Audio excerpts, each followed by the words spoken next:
تمارين ملهاش لازمه. عندك تمرين زي الباك بريس، بغض النظر ان كتاب التشريح جايبولك اول تمرين اصلا اول ما تفتح تمارين الكتف، لكن التمرين ده ما ينفعش لمعظم الناس او ما ينفعش لكل الناس في الجيم، لان التمرين ده بيحط كتفك في وضعيه صعبه جدا، وانك ترجع دراعك لورا قوي بالشكل ده حركه اسمها اكسترنال روتيشن.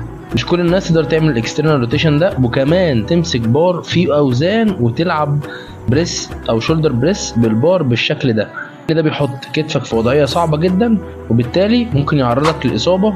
الفكره كلها التمرين مناسب ليك ولا مش مناسب. بعد عن التمرين ده، لو انت ما عندكش موبيليتي كافيه لكتفك، يبقى عندنا البديل بتاعه الاحسن بكتير، الفرونت بريس او المتعارف عليه ميلاتري بريس او شولدر بريس في الجيم، اللي هو البار العادي الامامي وانت بتلعب وايدك قدامك بالشكل ده. هيديك نفس الكفاءه في التمرين، وفي نفس الوقت هيبعدك عن الاصابه. اتمرن بذكاء واختار تمارينك بذكاء. سلام.